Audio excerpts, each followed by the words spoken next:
The scent of salt and the soft murmur of waves had always been the backdrop of my life in the coastal town. My cottage, a charming structure of stone and wood, was the embodiment of my grandmother's love for the sea and her spirit for independence. Here, I poured my heart into marine research, and it was here that Ethan, with his tousled hair and laughter that echoed the playful dolphins, asked me to be his partner in life's great dance. Ethan's words, "Will you marry me, Julia, and share this dance forever," still echoed in my heart as the most harmonious melody I'd ever heard. Our wedding was a misty morning affair, the sea's mist kissing our cheeks as we exchanged vows. Life seemed to be in perpetual bloom, much like the roses that climbed the walls of our cottage. But as the years drifted by, the tides of change began to stir.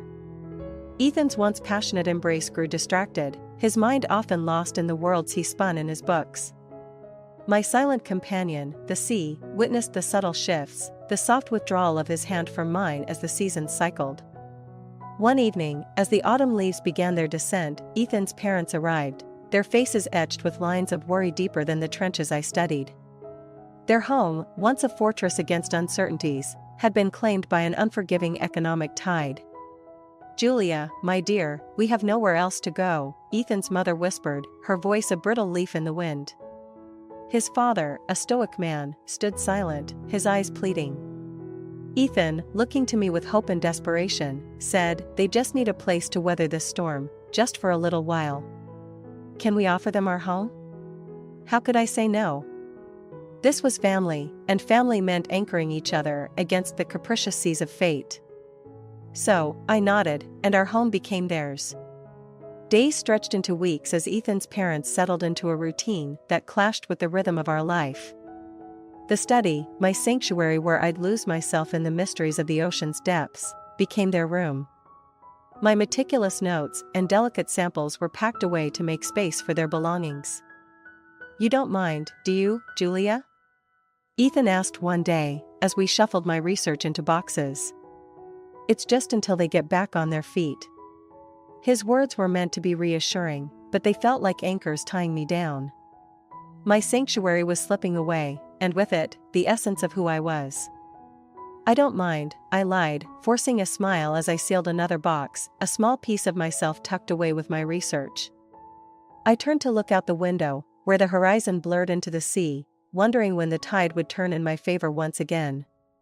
The rhythm of the coastal town was like the heartbeat of the earth, slow, steady, and serene. That serenity was the soul of my cottage, which stood as a silent sentinel by the sea, guarding the secrets of the deep I sought to unravel. My life with Ethan, interwoven with the tranquil passage of days, was a soothing sonnet until the day the uninvited storm swept into our lives. It was a gusty autumn evening, the kind that whispered of coming change. The sunset was ablaze with fierce oranges and reds, a fiery omen to the turmoil that was about to unfold. Ethan's parents arrived on our doorstep, their faces shadowed not just by the failing light but by the gloom of their plight. "Julia, we've hit a rough patch," Ethan's father said, his voice as rough as the storm-worn cliffs. His hands, once strong and steady, trembled like fragile leaves. "We need a haven, just for a short spell," his mother added, her eyes brimming with the storm of her sorrow. "Could we impose upon your good graces?" I felt Ethan's eyes on me, wide and imploring. The gravity of the situation was as heavy as the anchor on my favorite necklace, the one he had given me on our first anniversary. "Of course," I replied, the words hollow as they bounced off the walls of my sanctuary. "Your family. Our home is your shelter." The gratitude in their eyes was immediate and intense, like the sudden calm after a storm. But the calm was deceptive, for their arrival was not the eye of the storm, but the harbinger of chaos. As night fell and the cottage braced for the intrusion, I found myself in the garden, seeking counsel from the ancient roses. The thorns, sharp and protective, seemed to echo my thoughts. "Julia, you're not having second thoughts, are you?"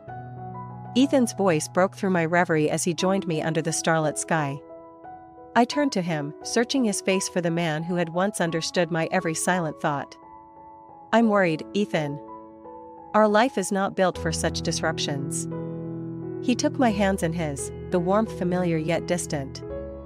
"Their family, love. We must weather this storm together. It's just for a little while, I promise. His reassurance was meant to be a lighthouse in the fog, but I could only see the encroaching darkness. The storm had arrived, uninvited, and I could not foresee its passing. Back inside, as we made room for the newcomers, the cottage seemed to shrink, its walls closing in on me. My study, once my temple of discovery, was stripped of its identity, each artifact of my research a reminder of the life I was now packing away. The storm had breached the walls of my sanctuary, and as I watched Ethan's parents nestle into the heart of my home, a sense of foreboding settled over me. The cottage, Ethan, and I were now at the mercy of an uninvited storm, and I could not help but wonder if we would ever find our way back to the serenity we once knew. As the days unfolded into a tapestry of awkward cohabitation, my cottage, the keeper of my solitude and scholarly pursuits, began to transform. The familiar scent of salt and old books mingled with unfamiliar aromas of Ethan's parents' cooking and the heavy cologne his father wore. Our once spacious living room, adorned with seashells and driftwood sculptures, now hosted his mother's porcelain figurines and gaudy tapestries that clashed with the soft, natural palette of the seaside. One morning, while attempting to prepare breakfast in the now cramped kitchen, I accidentally knocked over a newly placed spice rack, a gift from Ethan's aunt. The clattering sound as it hit the floor echoed my inner turmoil. "Oh, Julia, do be careful," Ethan's mother chided from the kitchen table, her voice sharp as the shards of glass at my feet. "These are family heirlooms, not some sea pebbles you can just sweep away." I bit back a retort, crouching to clean the mess, feeling the sting of her words more than the prick of the glass. "I'm sorry, Marianne." "It was an accident," I said, keeping my voice as calm as the eye of a storm. Ethan, entering the kitchen with a furrowed brow, surveyed the scene. "Julia, what happened? Are you okay?" I looked up at him, the frustration clear in my eyes. "I'm fine, Ethan. Just a bit crowded in here, that's all." He knelt beside me, helping to gather the spices. "I know it's been hard. They're trying to find their footing. We just need to give them a little more time." I wanted to scream, to tell him that with every passing day, I felt more like a castaway on my own shore, but I swallowed the growing lump in my throat. "Yes, time," I murmured, unsure whether I was referring to the time they needed or the time I had already lost. Weeks morphed into months, and the once inviting spaces of my cottage became foreign ground. My study, a sanctuary where I had spent countless hours engrossed in marine research, was now Ethan's parents' bedroom, the bed where they slept a mere arm's length from my cherished desk. One evening, as I tried to work on my latest paper amidst the cacophony of the television from the next room, Ethan's father leaned into the doorway of the study. "Julia, would you mind turning down that lamp? We're trying to watch our show." The request was simple, but it stripped away the last semblance of my domain. I looked up at him, the lamp's glow casting shadows on my work, the work that was the essence of my being. "Of course, David," I said, voice barely above a whisper, as I reached for the switch, darkness descending upon my world.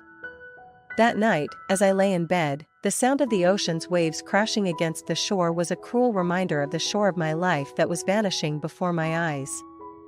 The tide was going out, taking pieces of me with it, and I lay there, feeling as helpless as a beached starfish, longing for the sea to carry me back to where I belonged. The relentless march of time brought neither solace nor departure for Ethan's parents. Instead, my cottage became more entrenched in their presence, every corner echoing their occupancy. Ethan, once attuned to the subtle shifts of my moods, now navigated around his parents with a strained politeness that hung heavy in the air. It was on a particularly overcast day, with the sky mirroring the tumultuous sea within me, that Ethan approached with a hesitation that belied the gravity of his words. The kitchen, once my laboratory of culinary experiments, now bore the marks of his mother's reign. "Julia, can we talk?" Ethan's voice held a tremor that I hadn't heard before. I paused, my hands wet from the dishes I was washing, sensing the foreboding ripple of an incoming tide. "Of course, what is it?" He took a deep breath, his gaze fixed on the floor as if searching for words among the tiles. "My parents, they need more time to sort things out. The market is tough, and well, And? I prodded, a knot forming in my stomach. Ethan met my eyes, and there it was, the rogue wave in his pleading look. They'd asked if you could stay with your sister for a while. Just until they find a new place. The suggestion struck with the force of a tidal wave, leaving me floundering in disbelief. My voice was steady, though, as I replied, "You want me to leave my own home, Ethan?" He reached out, but I stepped back, the soapy water dripping from my fingertips a physical reminder of the mess this situation had become. "It's not what I want, but what they need, Julia. It's temporary, just for a little while." The words "temporary" and "a little while" had become as meaningless as a broken buoy adrift at sea. "Temporary seems to be a relative term these days," I retorted, the sting of betrayal lacing my words. Ethan ran his fingers through his hair, a gesture of frustration I knew all too well. "I know this is hard to ask, but they're my parents. We need to help them. And what about me, Ethan? Where do I fit into this equation of familial duty?" My voice was rising now, the storm within me breaking free. He looked pained, his shoulders slumping as if the weight of the situation was too much to bear. "You are my wife, Julia. You're part of this family. I thought you understood the meaning of sacrifice." The word sacrifice echoed mockingly around the room. I realized then that my silence had been my acquiescence all along, my compliance mistaken for approval. "I understand sacrifice, Ethan, but I never agreed to be the one always making it," I said, my resolve hardening like the coastal cliffs. In that moment, I understood that a rogue wave had not only hit but had been building all along, and now, it threatened to wash away everything I held dear. The foundation of our marriage was being eroded by the very family it was supposed to shelter. As Ethan stood there, looking as lost as a ship in a maelstrom, I knew that the next choice I made would either anchor me to this spot or set me adrift in search of new horizons. The rogue wave had hit, and in its wake, I would have to find my footing or be swept away forever. The cottage, once a vessel of cherished memories and scientific discovery, was now submerged in an undercurrent of tension and unspoken regrets. The relentless presence of Ethan's family, like an invasive species, altered the delicate ecosystem of our home. Ethan's plea for me to vacate my sanctuary had become the catalyst for a revelation, a hidden current that had been stirring beneath the surface of my compliance. It was amidst this turmoil that I found myself in the attic one afternoon, seeking refuge among the relics of my past. The attic, with its dust-laden beams and musty scent, held the remnants of generations. There, tucked away in an old steamer trunk filled with my grandmother's possessions, I discovered a collection of documents yellowed with age. As I sifted through them, the musty air seemed to thicken with the gravity of my find. The papers, penned in my grandmother's elegant script, were like a beacon from the past. They spoke of the cottage and its lineage, of its intention as a place of solace for the women in our family. I was poring over the legalities when Ethan found me, the dim light casting long shadows across the attic. "What are you doing up here, Julia?" His voice was soft, tinged with concern. I looked up, the weight of the papers in my hand grounding me as I met his gaze. "Discovering the truth," I said, my voice a mere whisper but resolute. Ethan crossed the attic to sit beside me, his eyes scanning the documents now spread between us. "What truth?" "These papers," I began, my fingers tracing the faded ink, "state that my grandmother left the cottage to me, and only me. It was meant to be a sanctuary, Ethan. For me. For us. But not for an indefinite family occupation." Ethan's face paled as he absorbed the words, the implications as clear as the coastal waters on a calm day. "Julia, I had no idea." There was a silence then, filled only by the creaking of the old house and the distant call of seagulls. "I've been adrift, Ethan, in my own home," I continued, the hidden current of my words now surfacing. "I've been silent, but no longer. It's time to reclaim what is rightfully mine." Ethan reached out, his hand hovering over the papers as if to touch them would solidify their reality. "What do you want to do?" I took a deep breath, the air filling my lungs like a sail catching the wind. "I want my home back, Ethan. I want our life back." And that means your parents need to find another place to live. He nodded slowly, the crestfallen look in his eyes telling me he understood the magnitude of what I was saying. I'll talk to them, he said, finally touching the paper, a symbolic gesture of acceptance. I'll make this right.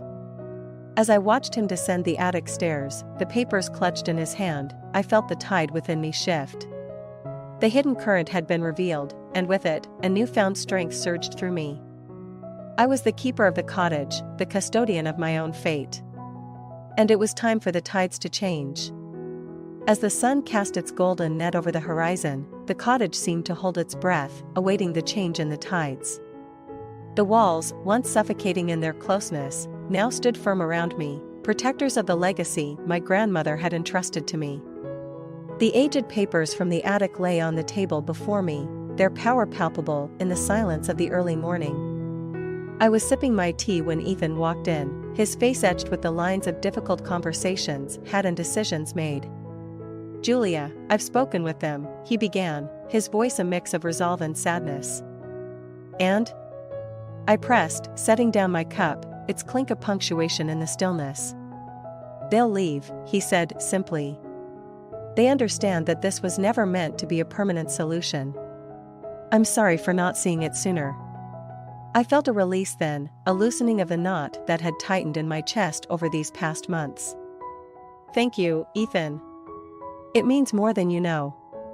He sat across from me, his eyes searching mine. What will we do now, Julia? Where do we go from here? I reached for his hand, feeling the familiar warmth that once promised forever. We start anew, Ethan. We chart a new course, together.